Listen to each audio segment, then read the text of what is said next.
Well, hi everybody. I hope you can hear me well here. It was a little bit faint, but I trust that maybe now it's working okay. I'd like to welcome you to our 150th program.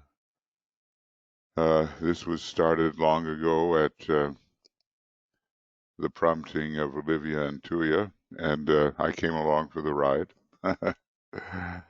So we and the whole communications staff, uh, Michael and Joe and BL, we welcome you. And inside the we have various links for you inside the chat box. So tonight we will have our Cosmic Fire in Depth webinar, excuse me, on Zoom. And then the next day we'll be working with the destiny of the nations, the soul of nations. And then on Sunday, attracting money for hierarchical purposes. And on Monday, we'll have a meeting of the Esoteric UN. And Tui and I have decided that if you want to attend that, um, you can attend that even though you haven't taken your pledge yet, and then you can decide on the basis of what we do whether you would like to take the pledge, because it is necessary in continuing with that particular group to make a short commitment, which basically says, I'm interested and I will keep going. Okay. Michael, Yes, Michael. on Sunday at 7 p.m. GMT, we also have Francis Donald and the Secret Doctrine webinar. Ah, okay, good. Thank you.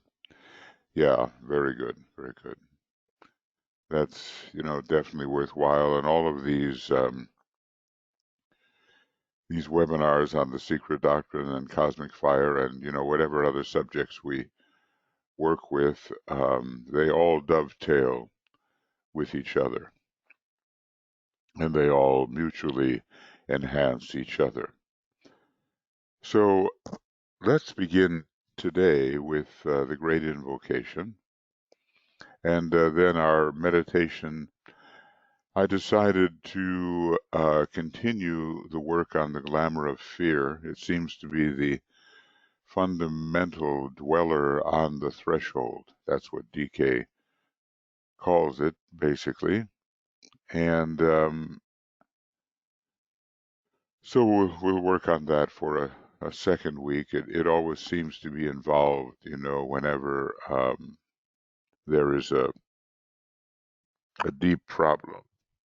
Maybe people hide these fears, but they do exist, and they motivate so much of the behavior. So let us begin with a great invocation.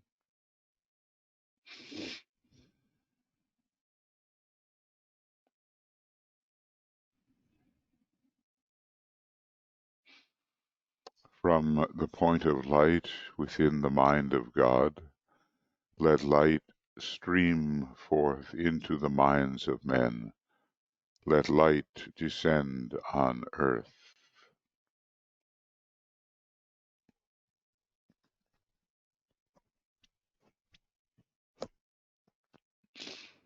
From the point of love within the heart of God, let love stream forth into the hearts of men. May Christ return to earth.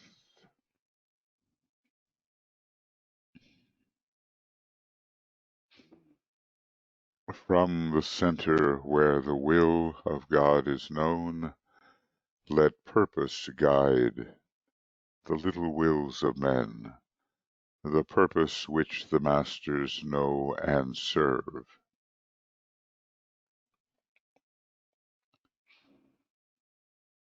from the center which we call the race of men, let the plan of love and light work out, and may it seal the door where evil dwells.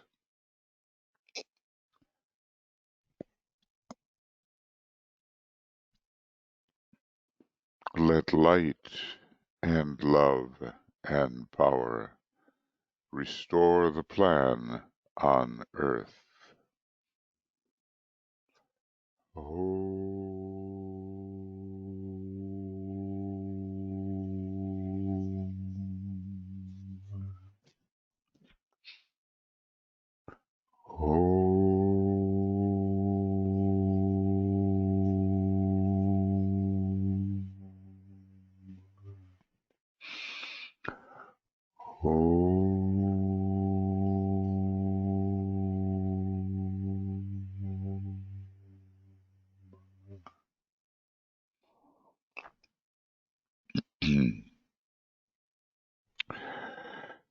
Okay, thank you. I'd like to welcome Alexandra, Anna, Anne, Annette, Catherine, Cindy, Jessica, Karen, Leslie, Mariana, Martha, Nellie, Stacia, Vera, Zenaidi, and Veronica. And over here, helping us on the staff side, Joe and Michael and Tuya. And I'll be here with you too. All right. Now we were working on the matter of irritation, which Master Moria has called imperil. And we had one paragraph left in our readings, and then also maybe there were some hangover questions from last time, and we'll look at some of those, and then if there is time, we'll start our readings on the dweller on the threshold, which is a fascinating subject, and maybe not so easy to understand, but we'll read through and see what we think, and I think it will go on longer than this particular session. So here is the last paragraph on imperil, and I'll just get into it, and then we'll see what we think on that before we take up the dweller, if we're able to take up the dweller this time. So he says, I have said that initiation is in reality a great experiment with energy, and you notice how often they do use the word experiment because they're never sure how humanity will react to the changes of energy that they send in the direction of the human race. So they hold lightly to it and wait to see what is the human response. Not everybody is on the path of initiation. There is the long, slower way of elevation. But I think the people excuse me, who are interested in the discipleship offered in the Alice Bailey works, they are attempting to tread this path of initiation.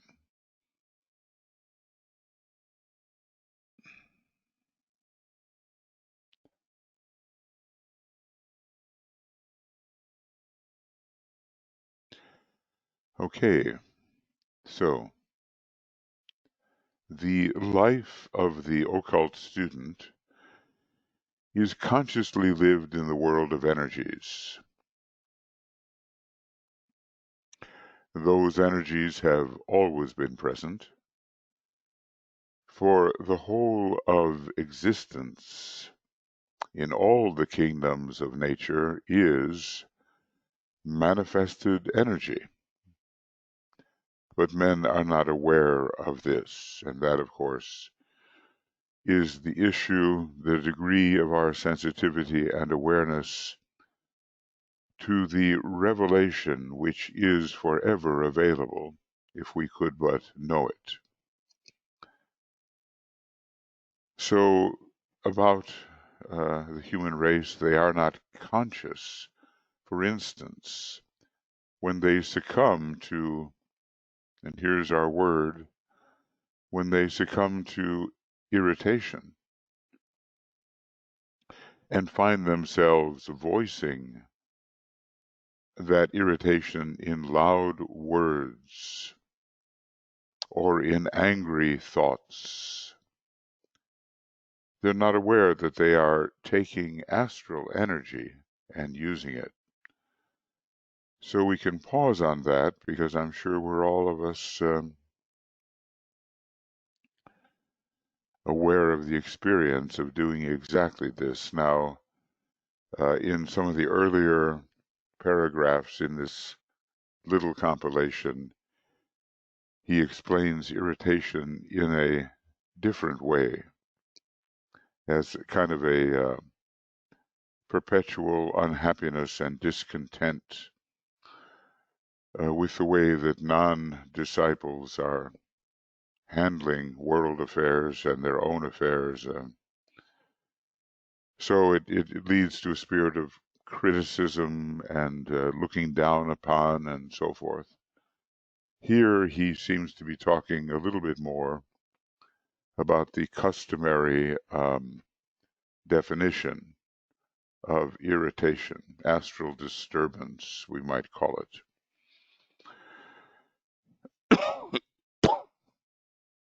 So they are taking astral energy and using it, and they're not aware that they are actually doing this. The use of this energy admits them with ease to a level of astral living which is not suitable for them. At least it's, what should we say, no longer suitable if they are really aspiring to be a disciple. And continual use of this energy brings about what Master Moria has called, and this is an interesting quotation, habits of residence, which imperil the resident. All of us are, shall we say, a resident within the personality, especially within the etheric physical vehicle. And it's just a temporary instrument, but we can develop certain habits which will stop our progress and cause retardation and cause disturbance and retardation for others. And these are these habits of residence, reminding us that we can go in and out of the vehicle at a certain point, which imperil the resident. And I suppose, at some point can even let in other residents into the vehicle that we should be guarding and using wisely. It is when the aspirant recognizes that he himself is composed of energy units held in coherent expression by a still stronger energy, let's just say the way the vehicles of the personality and the personality itself are held into coherent expression by the energy of the soul, or, looked at that one personality energy holds another in integration, the higher energies being more integrative. It's when that happens that he begins consciously to work in a world of forces similarly composed. He then begins to use energy of a certain kind and selectively. Well, do we use our energy selectively, or are we swept away by irritation and astral difficulties and storms and tempers and violent reactions? We've all had the experience. He then begins to use energy of a certain kind and selectively, and takes one of the initial steps towards becoming a true occultist. Occultism successfully pursued is often a matter of self-control and scrupulous observance of certain rules, which, if we don't observe, create those habits of residence which imperil the resident. Okay, this world of energy in which he lives and moves and has his being is the living, organized vehicle of manifestation of the planetary logos.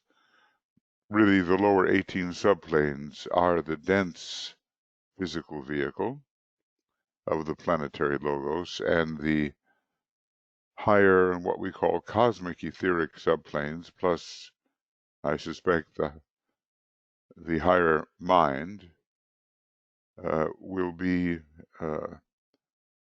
more associated with the etheric levels. The higher mind is sort of transitional. It's still a very physical area when looked at in terms of the solar logos. The lower 21 subplanes are dense physical in the cosmic sense. But when we talk about our planetary logos, those higher three mental subplanes are transitional somehow between dense physical and cosmic etheric. So he lives and moves in this world of energies. This is where he has his being, and it's within the organized vehicle of manifestation of the planetary logos, and pretty much the cosmic physical plane as a whole is that vehicle of manifestation. Through it, energies are circulating all the time and in constant movement, being directed and controlled by the head center of the planetary logos, and by that we would mean Shambhala. See, what I want to say is that no matter what our various chakras may do, or what they may make possible for us, they are all directed by major centers in the head. Vulcan represents those centers for the human being, and for the great sort of super cosmic being we call the one about whom naught may be said, it's the 7 major stars of the Great Bear that represent those master centers. So there's a big connection there between Vulcan and the Great Bear, and also the constellation Leo.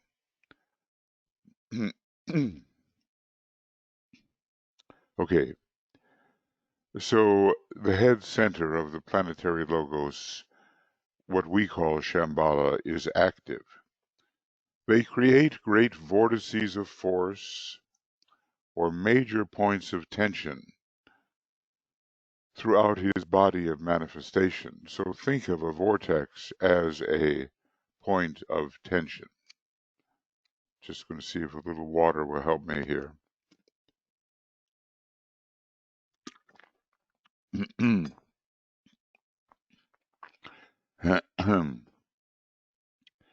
The spiritual hierarchy of our planet is such a vortex, a point of tension. Humanity itself is another vortex, and one which is today in a condition of almost violent activity, owing to its becoming a focus of divine attention. And Shambhala, too, is the greatest of all the vortices on the cosmic physical plane. I think I went over somehow during the last couple of days, as all of these kind of video classes tend to go together.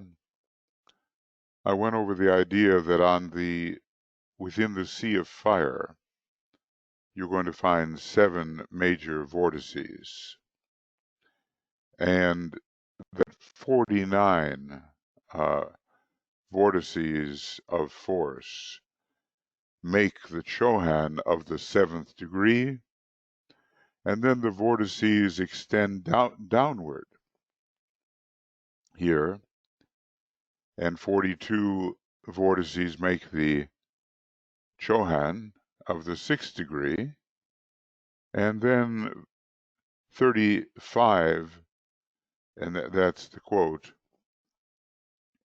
35 vortices of force make the master or the adept.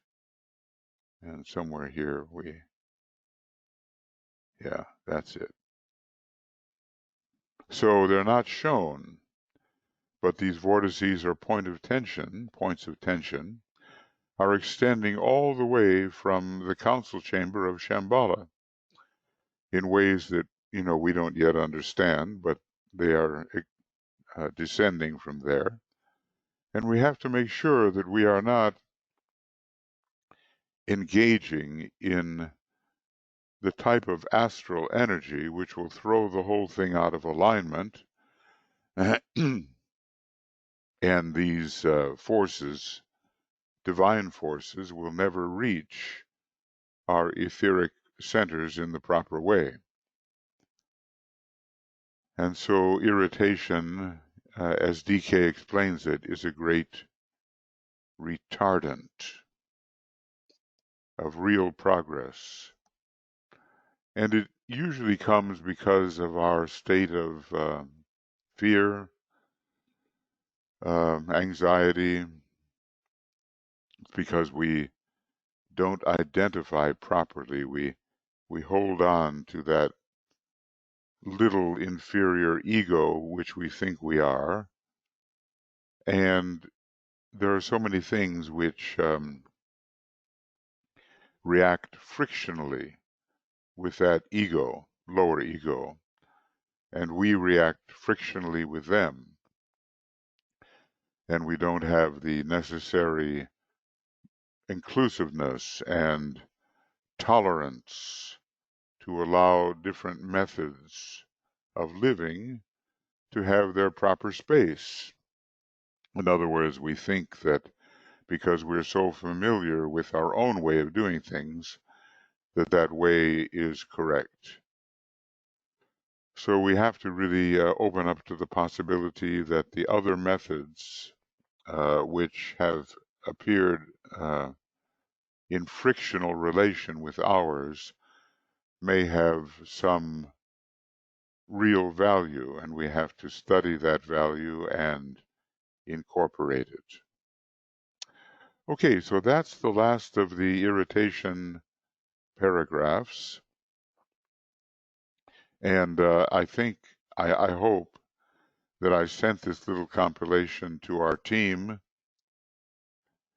and that they have been able to send it to you, or are on the verge of doing so. So if you have any questions here or any comments about this paragraph, you're free to offer them now. And we can also pick up a few of the things that we did not have time to consider last time because, well, there was a lot of response and we just ran out of time. So, Michael, would you handle that, please? And let's see what we have. Well, from last week, uh, for instance, from Jesse wrote, fear, irritation, and worry that has caused chronic inflammation. Yeah, yeah, those he linked them together, that negative, fearful anticipation. And it turns out that it has a deleterious effect actually in the bodies of the personality. And inflammation, we're learning in the medical science, is such a contributor to various diseases of a serious nature.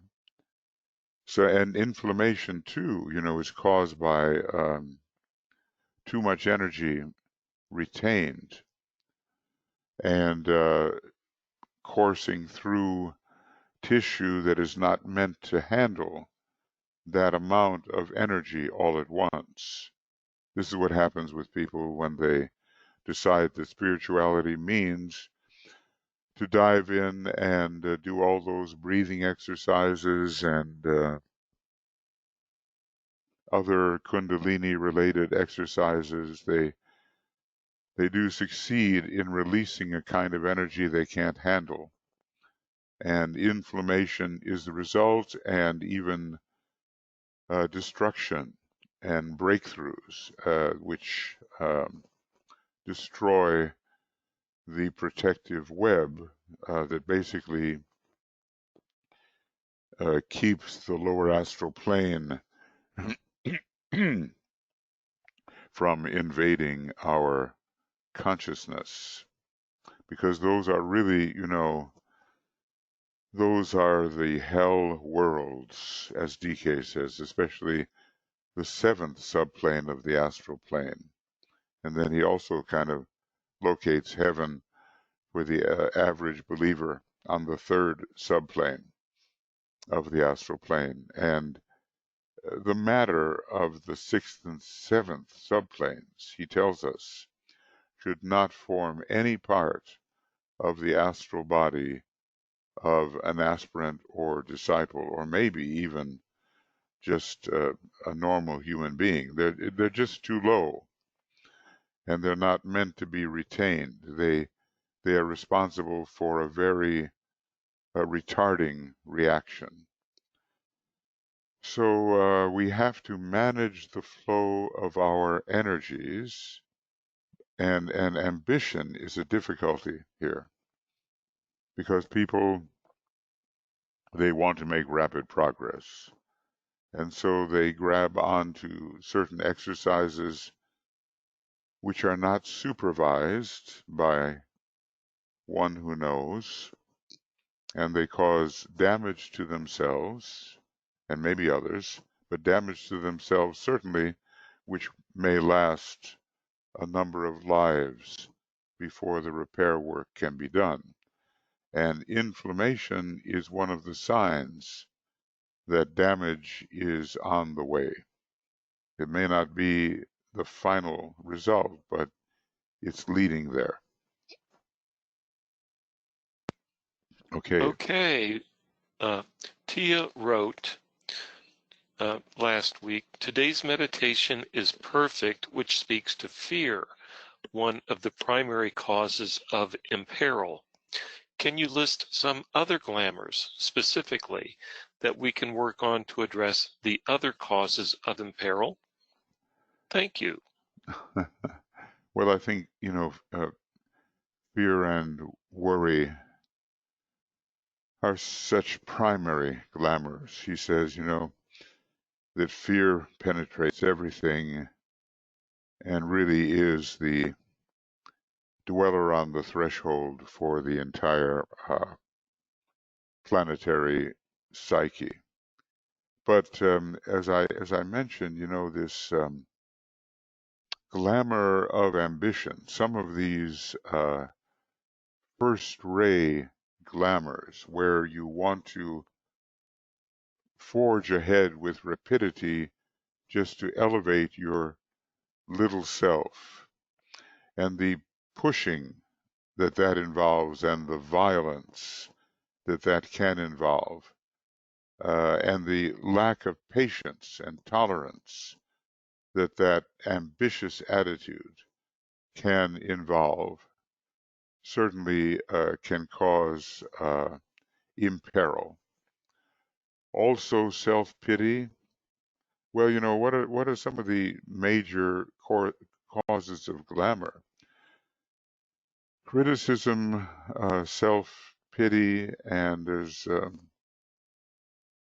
one other, which I'm, forgetting. Probably means it's relevant. um, let's see, criticism, self. Separateness is up there. Is it? Yeah, yeah. One of them is a first ray glamour. Self-pity is a second ray glamour. Criticism is a third ray glamour. And of course, separateness is the great uh, heresy, which in a way is the illusory cause of all glamours. So maybe someone can look that up. Look up. Michael, do you mean paranoia?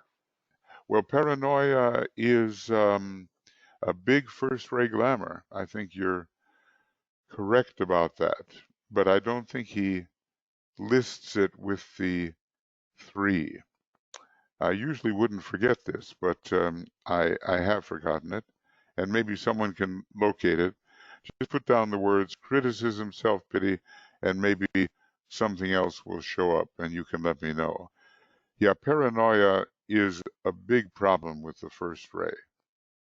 And not violence? Well, that's a big problem too, and actually he tells us that the sixth ray is much more problematic along those lines and causes more trouble and is a violently energized ray lord. In other words, the Martian ray lord is responsible for violence, and it has a lot of sixth ray in it as well as first ray. So these are all, excuse me, these are all on target, what you're saying.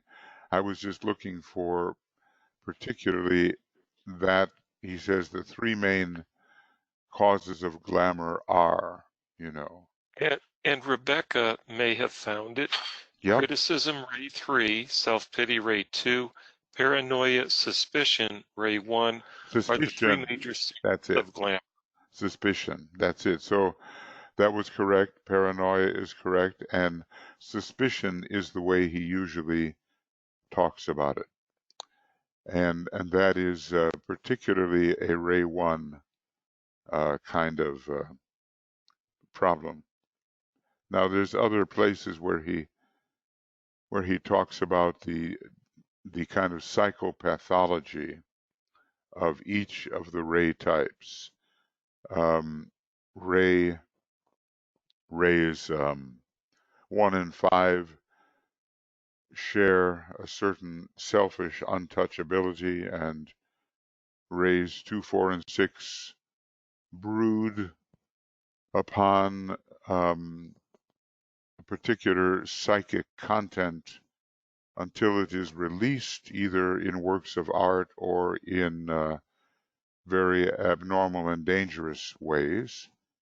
And then he mentions ray 6 again, along with ray 3, and the psychopathology there is the urge to impose upon others in a relentless manner one's own thought. You just kind of overwhelm others by insisting upon your point of view. It leads either to the desire to quote unquote convert others under the sixth ray to your perspective, or to argue them into a corner so that your third ray reasoning prevails over what they might say. So this is in psychology too, and these are abuses of ray combinations. But yes, the word I was looking for is suspicion, which is very related to paranoia. Yeah, suspicion, self-pity, and criticism. And are they major sources of irritation? Yes, they can be. Anything that really separates you from someone else, so that you believe that you are different in essence, will cause a frictional encounter, and the rubbing, so to speak, against the apparent other will lead to that inflammation and irritation. So, you just can look at yourself as to when you become irritated and have sought to impose maybe your method on others, whether when you were sure you were right and they were wrong, when you retreated in self-pity because it was all too overwhelming, and when you just knew that they were plotting and planning something against you, which is typical of certain first-ray leaders. They themselves have the motive, and they naturally project it upon others. See, one of the greatest faults in psychology is to attribute your own unsuspected motives to someone else. And it just happens almost automatically. Because I'm that way, they must be that way. Well, it's just not true.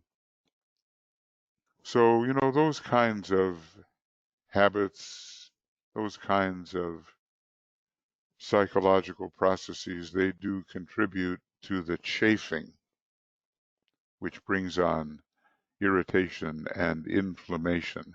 And Christ has something somewhere in the books, a calmness, forever unperturbed, forever undisturbed, forever unperturbed. There's some kind of deep, deep loving understanding, which is a real antidote to irritation, because we just begin to identify as others and we understand. And then DK says to understand all is to forgive all. Somewhere a sentence of that nature is found. So when loving understanding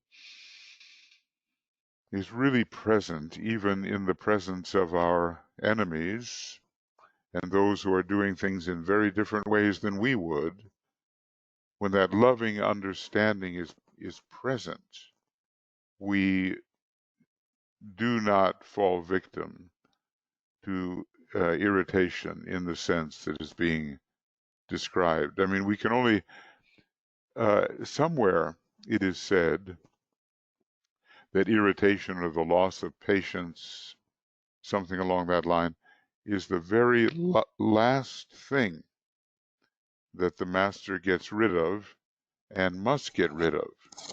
Because you can only imagine someone as powerful as a master getting irritated with his students.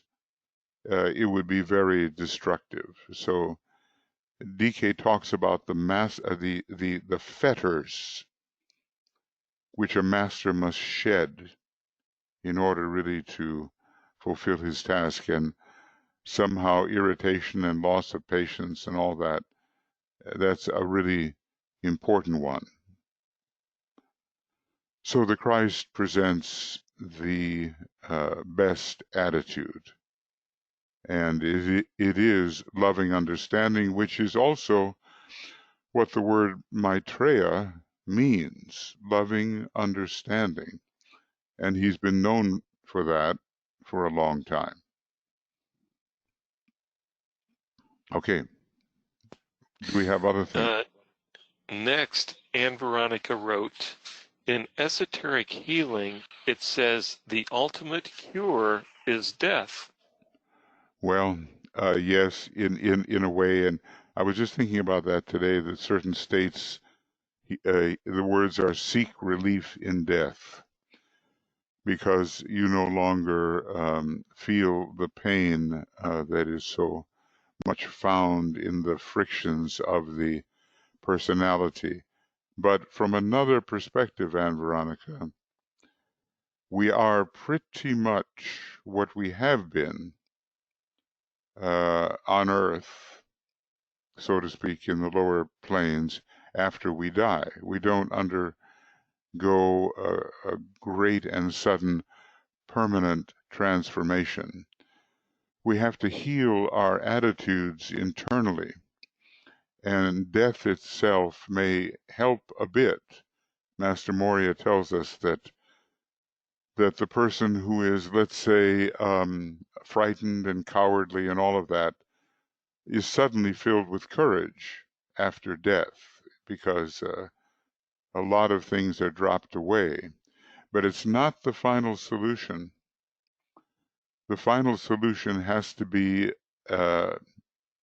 undertaken in a psycho-spiritual manner within the psyche, and death itself will not really change our character. So if there are causes of irritation and other undesirable psychological states within our inner nature, those have to be dealt with on their own terms, and simply the loss of the body will not do it. We have to have deep understanding. We have to have love. We have to let the light come in. All those factors related to the buddhi. See, I'm thinking very much that buddhi is a high quality. It's the sixth principle, really, it's called, which will banish these irritations and inflammations. Part of that is Hercules kneeling in Scorpio and holding the hydra of many misdeeds and misthoughts up into the air, which is the Buddhic realm. And from that perspective, healing can come, but not simply from death alone, is my perspective anyway on this. Now, we all have to discover our own perspective and our own, method of pursuing the path. Last night, I think it was Kim that was saying something like different horses for different courses. And each one of us has a ray path which we follow. What I'm particularly interested in is that all of us learn Master DK's method, which is voluminous and systemic and cosmic and beyond what even the good offerings of contemporary science can give us. Yes, we have to build scientific knowledge, and then we also have to think about occult science working from above to below, and the two will one day meet. And we can contribute to that meeting. We're nowhere near being able to be occult scientists yet, And we have not proven the soul. We have not had the instrumentation and the acceptable scientific proof to talk about what goes on the higher mental plane. We don't even believe it exists. So, during the Aquarian age, humanity will venture into some of those higher areas, and scientific proofs will extend to those areas and not simply to the etheric physical plane. Okay. That's all I can do is give you my response, and you can accept it or not accept it or work with it or use it as a hypothesis or not. It's all up to you. It's all up to the individual student of occultism. It's all up to those of us who rely upon self-reliance, as the Buddha basically presented in his last sermon. Rely upon yourselves. And of course, that's more than the personal self. The self is a very great thing, and it's our connection with the higher self that we have to rely upon. Okay. And continuing with comments and questions from last week, Joe wrote, I'm thinking of how huge irritation is. As a sensitive, it never ends. And then added, on the other hand, irritability is the sand that creates the pearl. Yes, there is a kind of, well, here's what Master Moria says, and you can relate it. He says, when will you at last learn that obstacles are possibilities? And the main part is, obstacles are possibilities. He mentions it constantly. So when things don't go smoothly, we have a choice. We can either allow ourselves to become inflamed by it, which is not really an intelligent response. It's a likely response among so many of us. Or we can use the power of our soul-illumined mind to confront the obstacle and thereby build in a new capacity. And maybe that pearl of great price,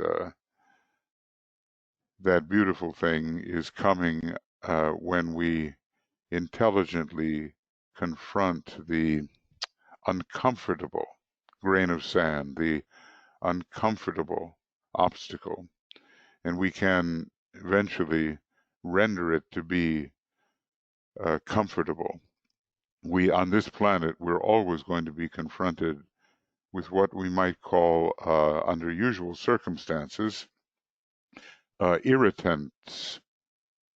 And, it's how we react to what are normally irritants that will determine whether we just become inflamed and maybe undergo something very bad called the conflagration of the centers, which is, bursting into flame, which is what Moria talks about. And you kind of wonder whether it's related to this phenomenon that is very strange. It's called spontaneous human combustion. And it's just like people burn up, and not much is left of them, literally burn up in fire. Or whether we develop new capacities because we have realized that obstacles are possibilities. So, which is it? Michael, Which is it going to sorry. be? Yeah, dear, go ahead. I just remember, was it not said that the irritation is the last thing that master conquers? Yeah, And I was driving at that a little earlier. Yeah, that and exactly, and you can understand why. Look at when at one point, and I don't know if I can find it, but DK confronted in very straight words the stupidity of the average aspirant, and he had other unsavory words to apply. Um, it was just a real indictment against the way the average aspirant was functioning. And at some point he said, well, you can understand why irritation is the last fetter to be shed by the master. When he looks on at his students and tries to work through them and help them understand, there are so many character flaws that get in the way. But he cannot afford to be irritated about it.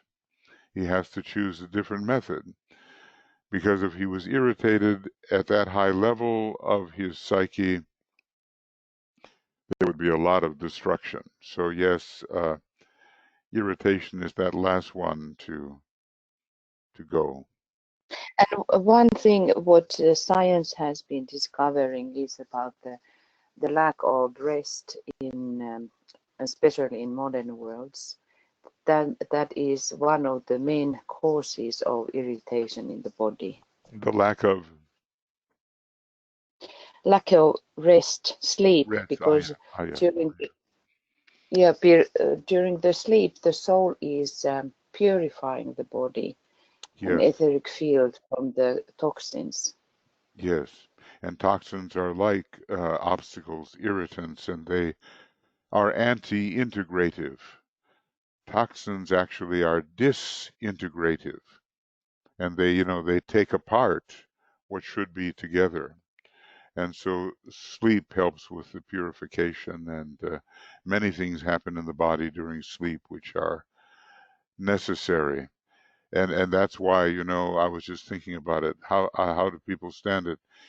If you get yourself into one of these information extraction groups, such as we have in the secret police of various places, they want to get an answer out of you and you don't want to give the answer. So they torture you. And what do they do first? They keep you awake all the time. And they have a whole team of people that comes in and just keeps you awake. And it is such a disintegrative process that you just admit finally what they want to hear and go to sleep.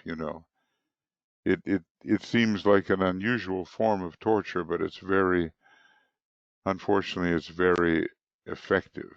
And you have probably felt in your own life what it's like when you're so overtired you just don't care about anything. And that's what they use, sleep deprivation.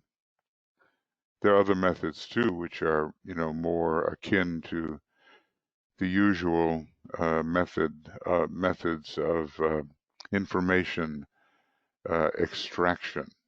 They have what they call extraction teams, and it's a very sick thing, and but it's been with us a long time, and it is not necessarily abating. People just don't, they just don't talk about it. So that's why a requisite amount of sleep is so important to avoid the disintegration of the psyche and the precipitation of the poison of imperil against the walls of the nerve channels. That's how it is discussed. Yep. Okay, what else? Okay, Britta wrote, I wish to point out two issues from DK. Number one, in Cosmic Fire, humanity's thought forms initiate disasters of many kinds, including epidemics. And number two, from Esoteric Healing, illnesses occur by thought on the mental plane, transferring to the astral plane as a feeling, and planting it in the etheric form of your body, and then in your physical body as an illness. Controlling your mental state seems to be essential. Yes, it does. And there's a place in his description of the three vehicles where he said that the great majority of diseases that afflict humanity are of astral origin or etheric origin. And he actually says, that very few diseases have mental origin per se, but there are diseases of the mental body, and among the magnetic healers, there are certain groups which apply themselves to those more mentally focused individuals who can have the diseased mind.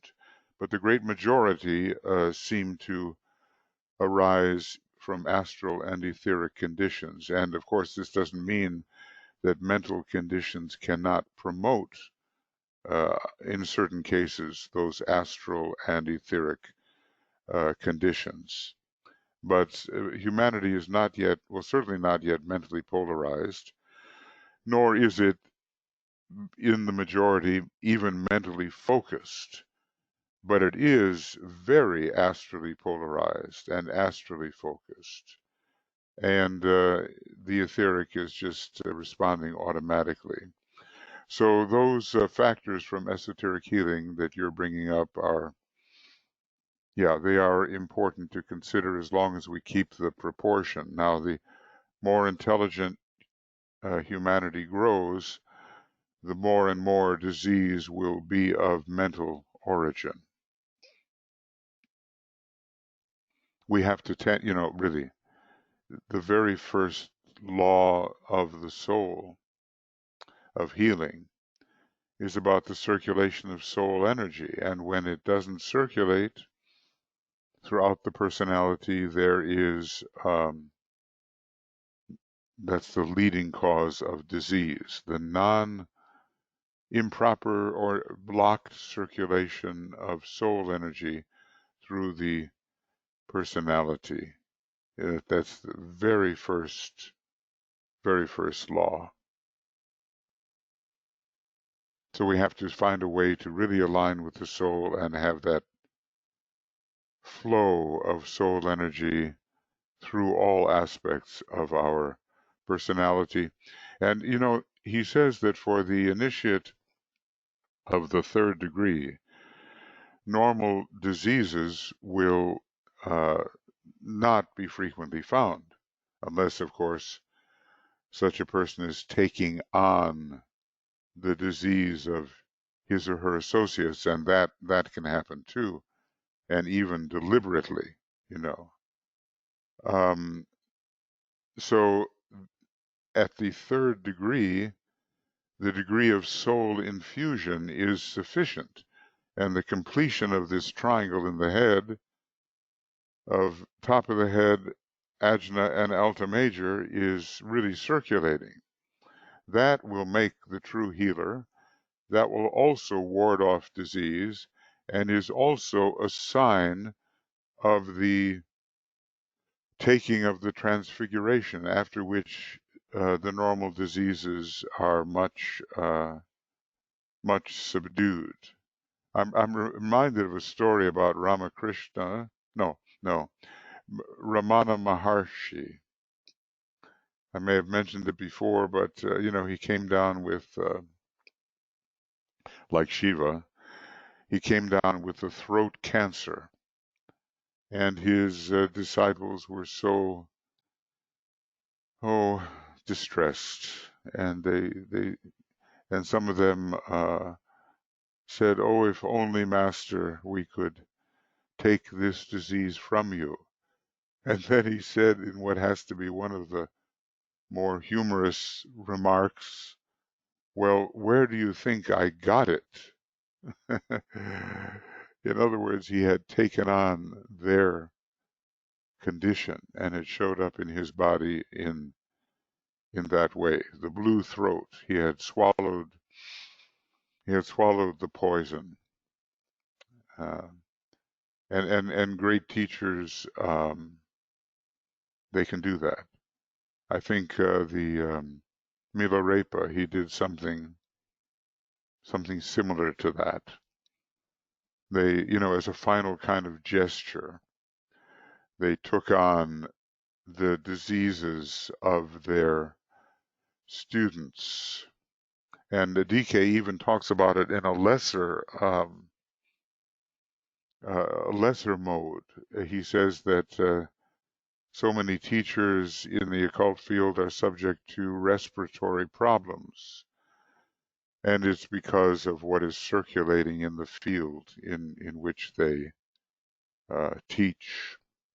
So they end up with problems of the um, breathing system largely, the circulation of air, lung problems, that kind of thing. Okay, thanks, Britta. And And last week, Leslie provided a quote from the book Irritation, the Destructive Fire by Torquem Saradarian, yes, saying, irritation is bad for your physical well-being. But did you know that there is an even more sinister result of irritation on the subtle bodies? It causes imperil to accumulate and stick to the etheric nerve endings. This prevents the taking in of prana or sun energy, and it prevents the distribution of energy out from your bodies. Imperil blocks the currents and causes nerve congestion. It is one of the greatest causes of disease that manifests on the physical level as high blood pressure, anxiety, lack of energy, or depression. And then continues, medical science is proving that irritation causes heart problems, increase in blood pressure, stress on our arteries. Irritation also blocks the proper functioning of our organs and especially our digestive process. She has a link for a booklet that's easy to read, and it's a great introduction to the subtle anatomy of the human being. yeah. It's an excerpt from the book, chapter 28, The Psyche and Psychism. Okay, so Sarah Darian did such a good job in making things clear and rather in detail that was widely comprehensible. So I will put that link in the chat box. And while I'm doing that, a couple of comments from Kim and then Jesse about some techniques that they use. Kim writes, I find coming back again and again to the present moment is very helpful for managing fear. It has to be done again and again and again, a real discipline, but worth it. And Jesse writes, a thing I use is everything is always as it should be. In other words, acceptance is a very good method for me. Yes, we have to use what works for us. So thank you for those thoughts. Now, of course, we have to reconcile the idea that we have a world of, let's go to Greek philosophy here for a minute. We have a world of being which is filled with archetypes, which have to be, Plato called them the forms, at least that's the way it's been translated. And these forms or archetypes have to be impressed upon the world of becoming, which I've called the mosaic world. For reasons that we have to arrange all the atoms and particles and cells and minute constituents in a certain way that reflects the archetype. There's much movement in the world of becoming. It's more a third-ray world. The world of being more upon the second ray, and then the world of causes and ultimate archetypes would be found on the logoic level. The question then centers around improvement. Now, we all know that we are evolving and that we are confronted by many conditions under Saturn which are of our own making and are not necessarily, and most often not, reflecting the Uranian archetypes.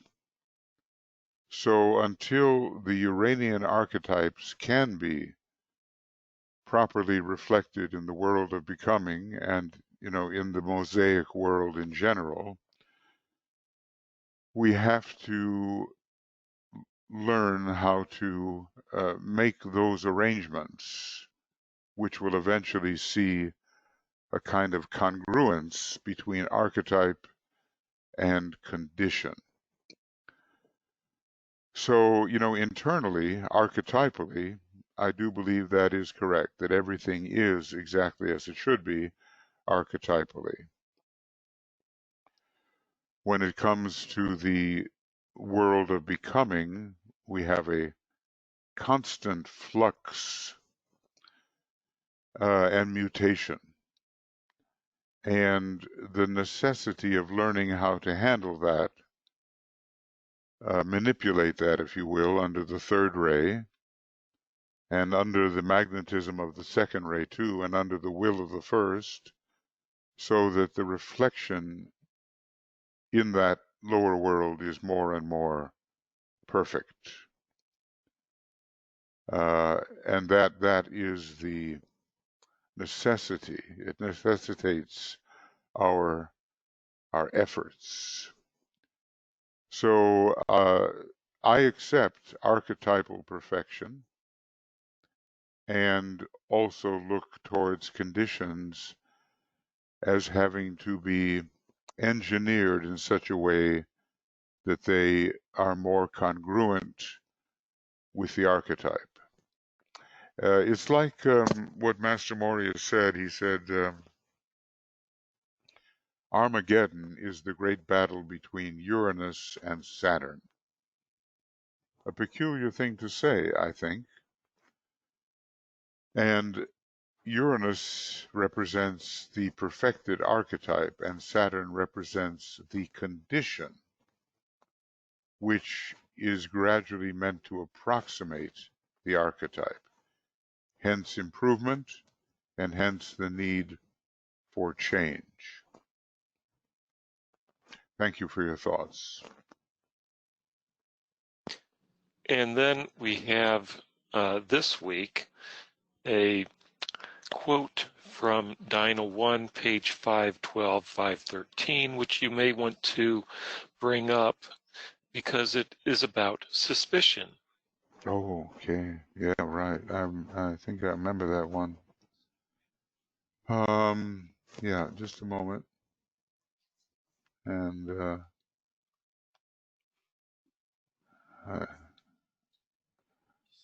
so it's Dyna. Did you say Dyna 1 or Dyna 2?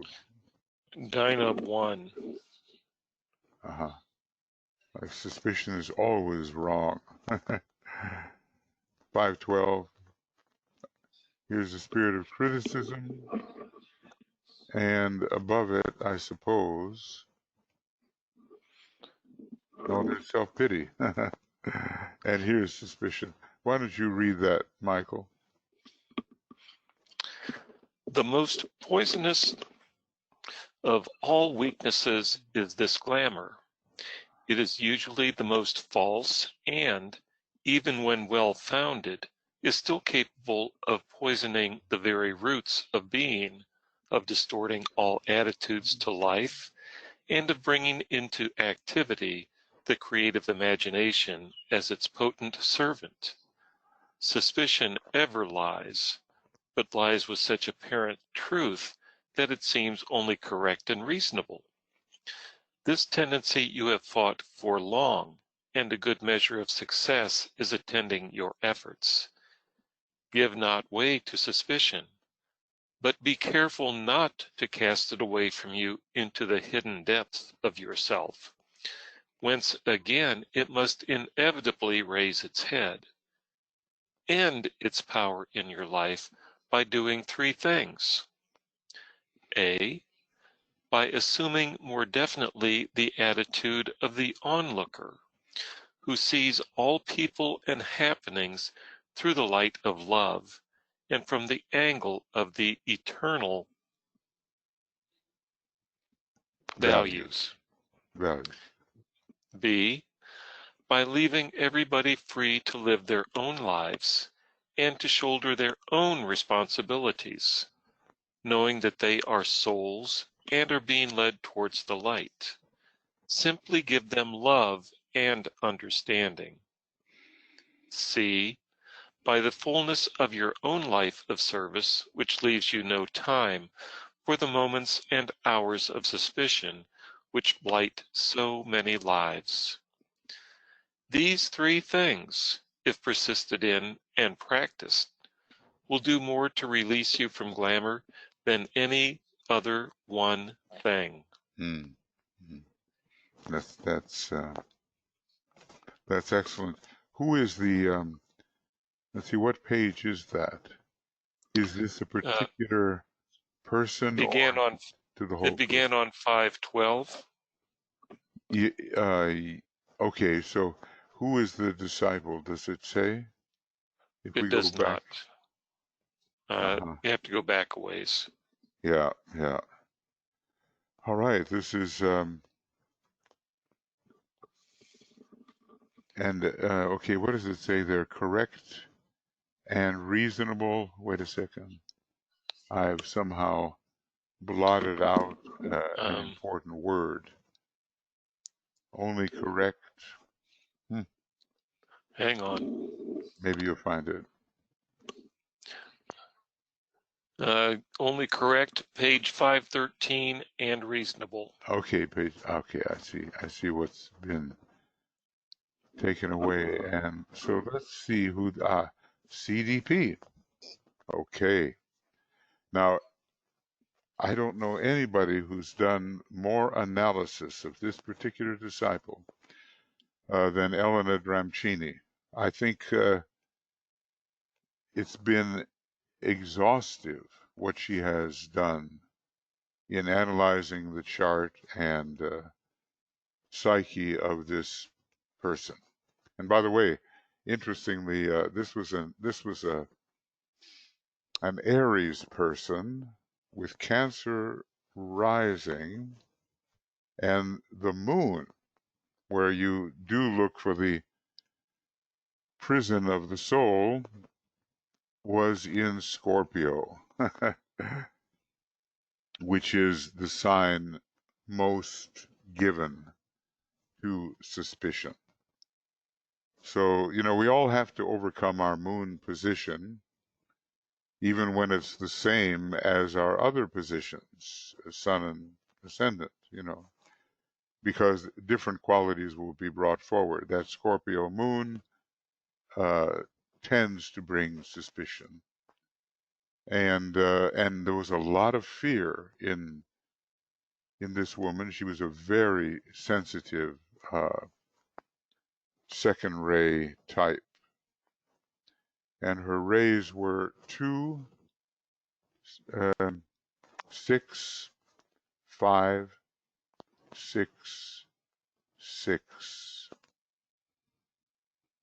I believe that was it. I believe so. And she is the lady who made that garden on the inner planes, where DK says it really has a usefulness for others on the inner planes. Interesting. So if you want to read exhaustively about this particular disciple, maybe she was one of the earlier ones and she died early on, and DK in Dinah 2 tells what she was doing on the inner planes after her death. There were a couple of people that he gave the information about, and she was particularly helping. It was war years, and she was particularly helping with the children who had been traumatized by the war. They had died in the war, and she was seeing to the integrity of their psyche,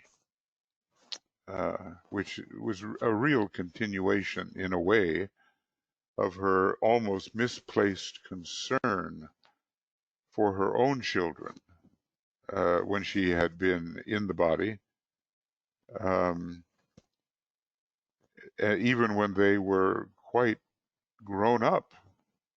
So she had the problem of attachment, and always there was danger around regarding them and her life in general. And this was the trigger for the suspicion. Yeah. So earlier, that is the word I was looking for, and paranoia is very close. Okay. I just put in the chat box a link to the 32 webinars that Elena has done on Disciple CDP. Can you imagine 32 webinars on one disciple? Oh my goodness. I think those two are destined to meet, at some point and have a long discussion. Well, Elena, she's great when it comes to the details that are found in the chart and the details of discipleship. So it's you probably can learn quite a bit by studying what she has prepared. Thanks, Michael. Anything else? And earlier you had talked about perfection. Uh-huh. And I had this little mantra that I've used for many years. I'd rather strive for perfection and fall short than strive for mediocrity and attain it. It's good. It's very good. As long as one, there's also another little mantra, and you'll know what I mean. How often does the perfect kill the good?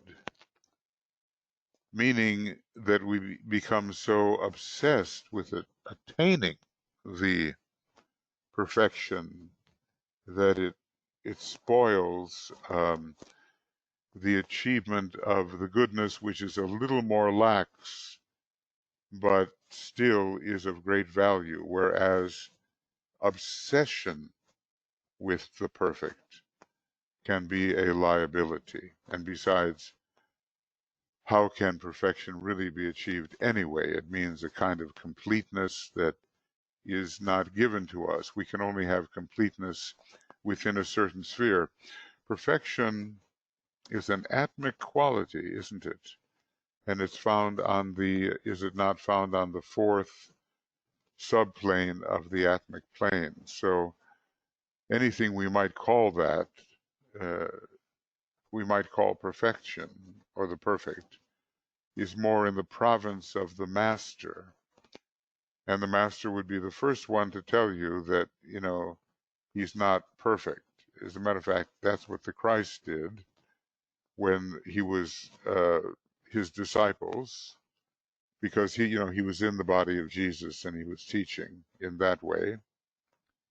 And they talked about him being good, and he said, as we know, why call you me good? Only God is good.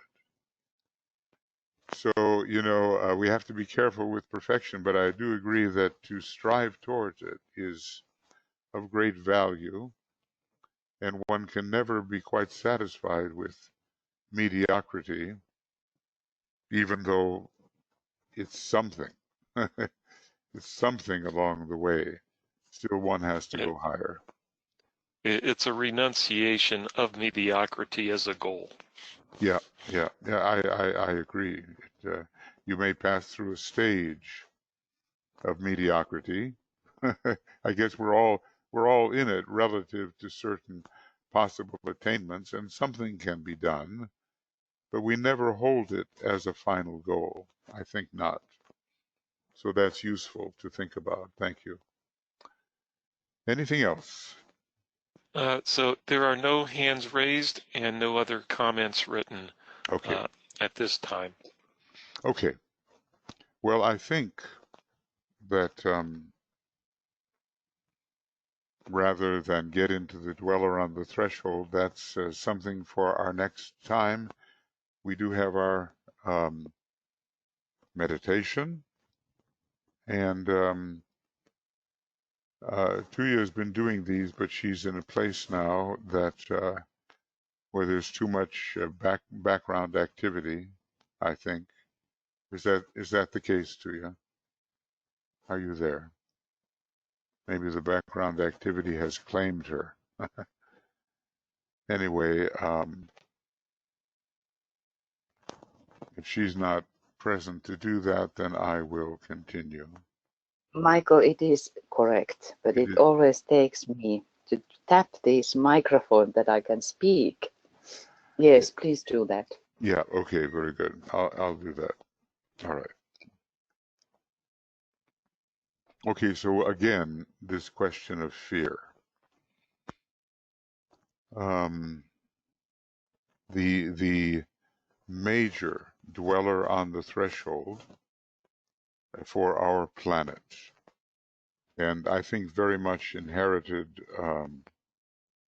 from the moon chain and built into the instinctual recoil of the substance of our vehicles. DK earlier said, okay, don't drive this down into your being. And, you know, this would be a suppression. And sometimes it's done unconsciously, and then it becomes a repression. You suddenly can't find the source anymore. It's sunk down into your psyche, and work is required to bring it out. There's nothing deliberate about where it's gone. It's just went there. So the reason I say this is a lot of us are afraid, but we don't know we're afraid. And then, you know, you can go deeper and you can find the source of the fear if you are courageous enough to do it. And the old adage holds good here, that perfect love casteth out all fear. It's a really profound statement, and we have to make it for ourselves an actuality rather than just a form of words. So we begin.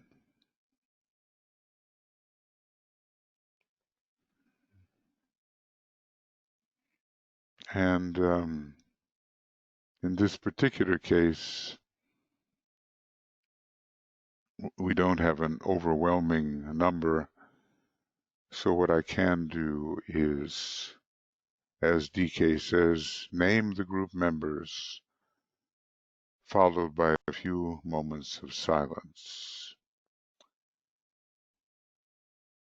Alexandra, Anna, Anne, Annette, Catherine, Chuang, Cindy, Jessica, Karen, Leslie, Mariana, Martha, Nellie, Rebecca, Risto, Stacia, Vera, and Veronica, Joe, Michael, Tuya, and myself.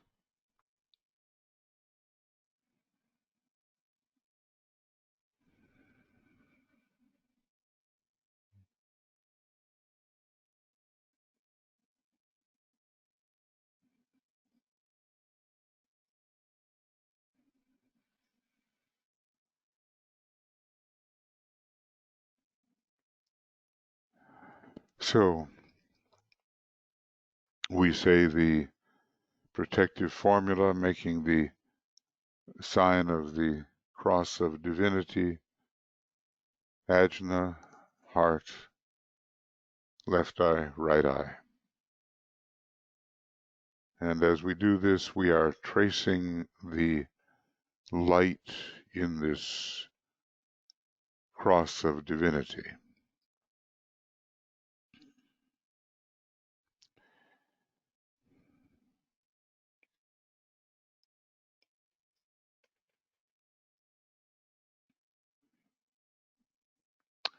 As a soul, I work in light,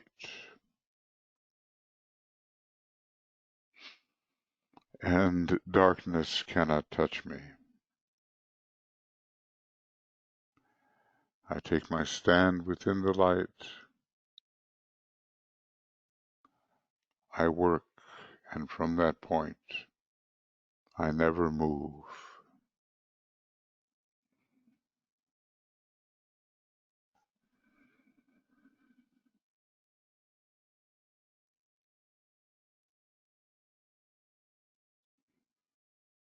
And so that cross is created before each one of us, and then in a larger sense before the group.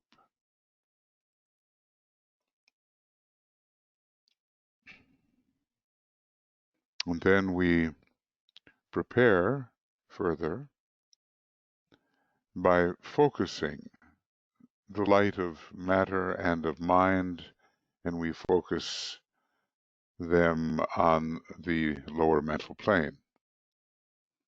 We focus the dual light of matter and of mind.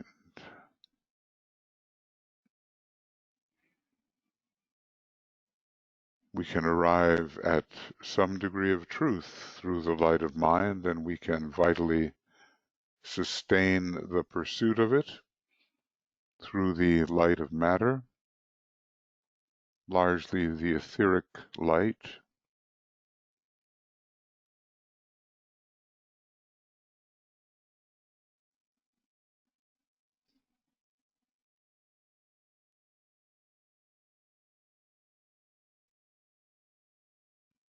And we then reach toward the light of the soul, which we attempt to recognize, imaginatively contacting the soul,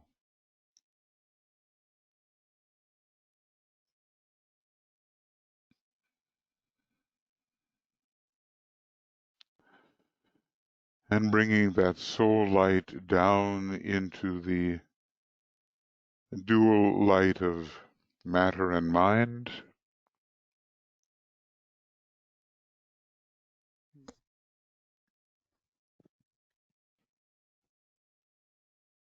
and all three are as if blended together, and from it we will create our beam of detection and of dissipation. So the triple light, we get the feel of the triple light,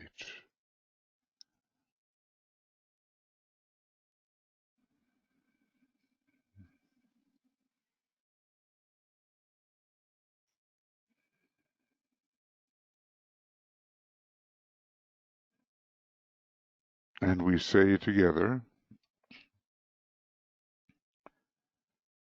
the light is one, and in that light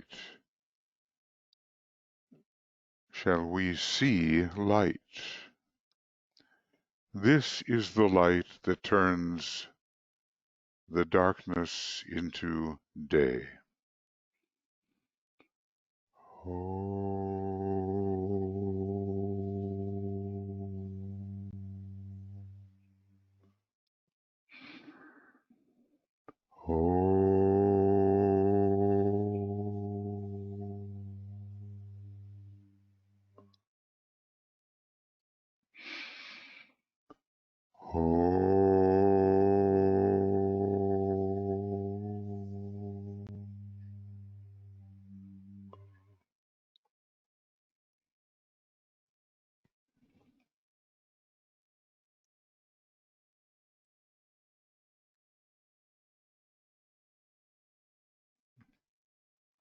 The light of day, it's the light of the Buddhic plane.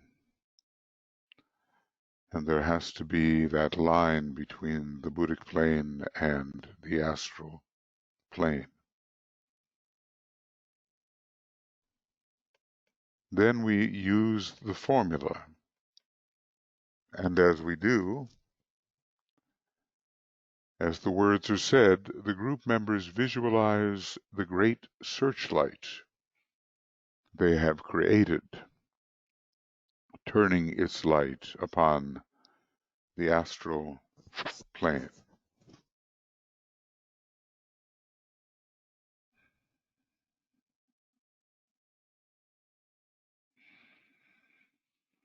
Radiance are we and power.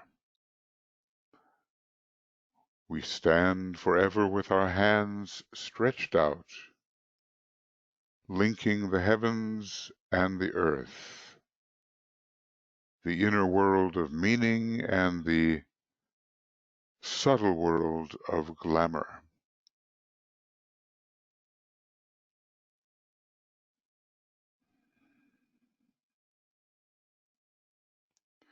We reach into the light and bring it down to meet the need.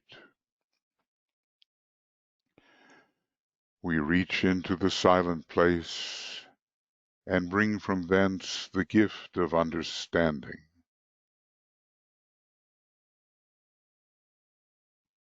Thus with the light we work and turn the darkness into day.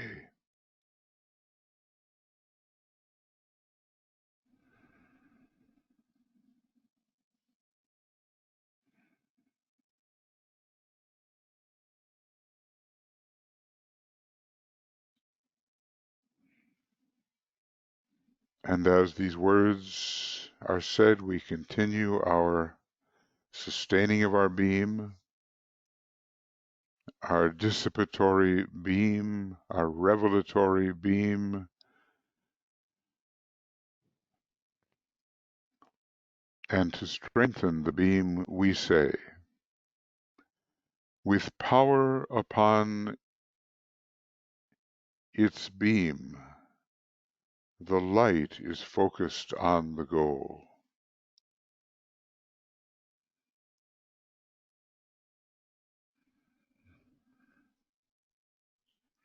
And our goal is going to be the understanding of fear, the locating of fear, and the dissipation, as much as possible, of the great glamour of fear.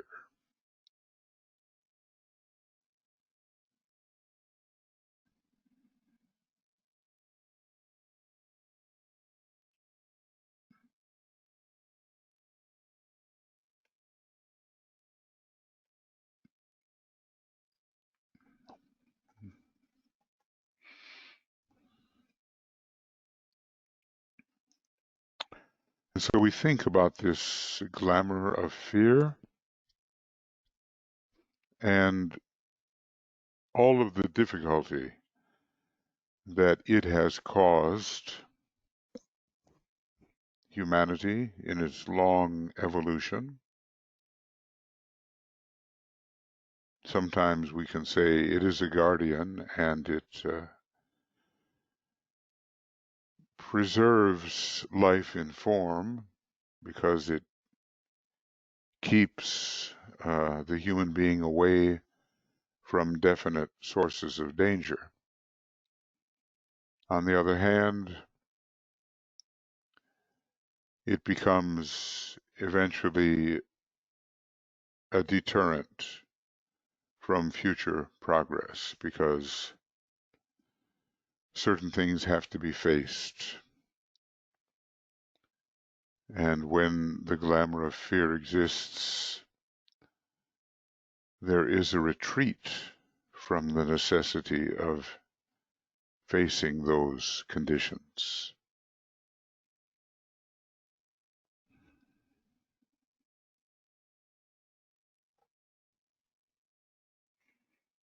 And so we continue with these words of power. And then we will meditate in silence and intensity of purpose for 5 minutes upon them. And of course, you can take any one of them into your meditation for a longer period when it is possible to do so. The power of our united light prevents the appearance of the glamour of fear.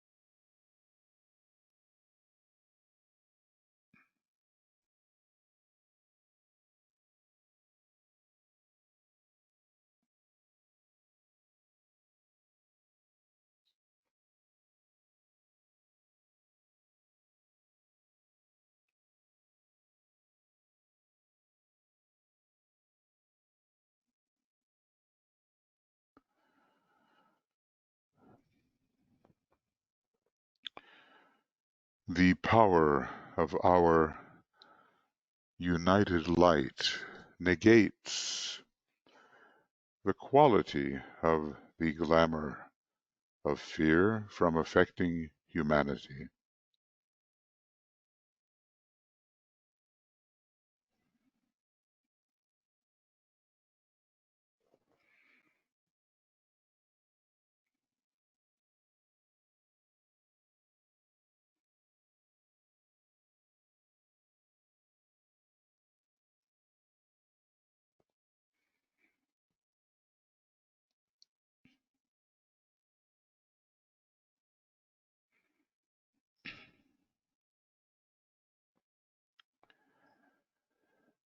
The power of our united light destroys the life behind this glamour of fear.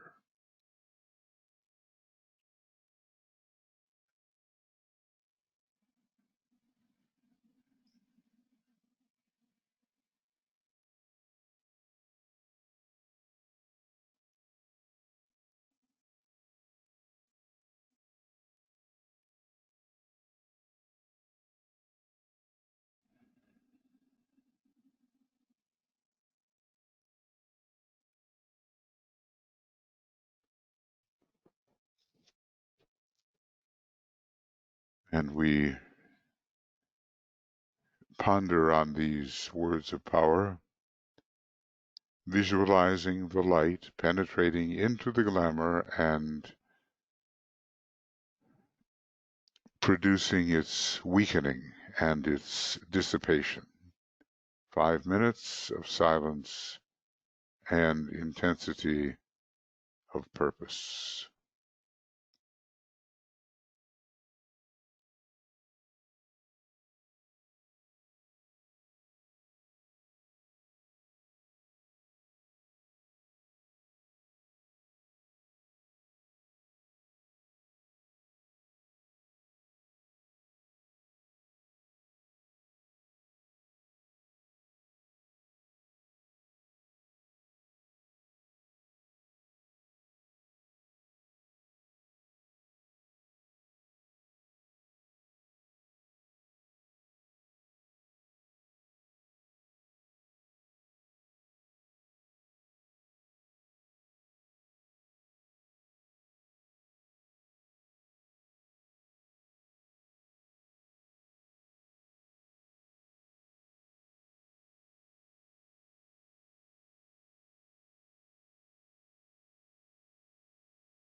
We're told in the Yoga Sutras that when thoughts contrary to yoga arise, we are to create those thoughts which are contrary to the contrary thoughts. So instead of fear, fearlessness, the radiant sun of fearlessness. And it all comes from identifying as the immortal God within, God immanent and indestructible. And so we withdraw our beam from the astral plane back into the three as one on the mental plane, and then distribute the lights to the soul, the mind, and the realm of the etheric physical.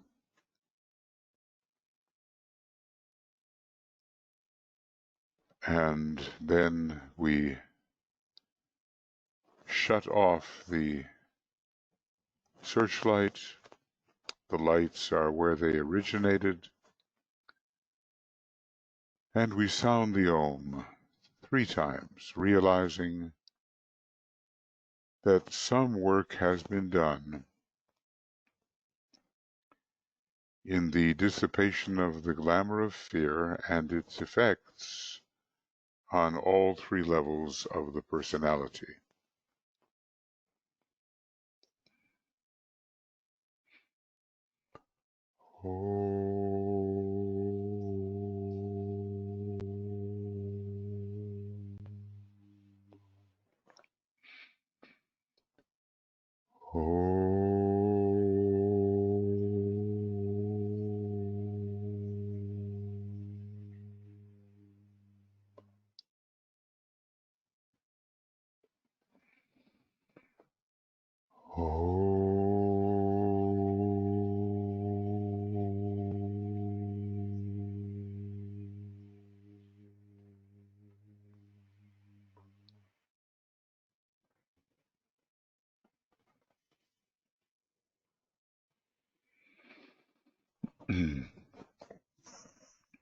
It's a very important glamour to work with, and fundamental at core with so many other glamours.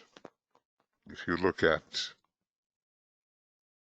suspicion, self-pity, criticism, you will find the core of fear there at the root. Well, thank you, friends, for attending our ongoing work here in the dissipation of glamour. Olivia, Tuya, and myself, and Michael, Joe, and BL, the whole communications team,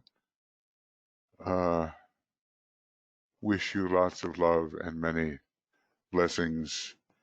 Tonight we'll be dealing with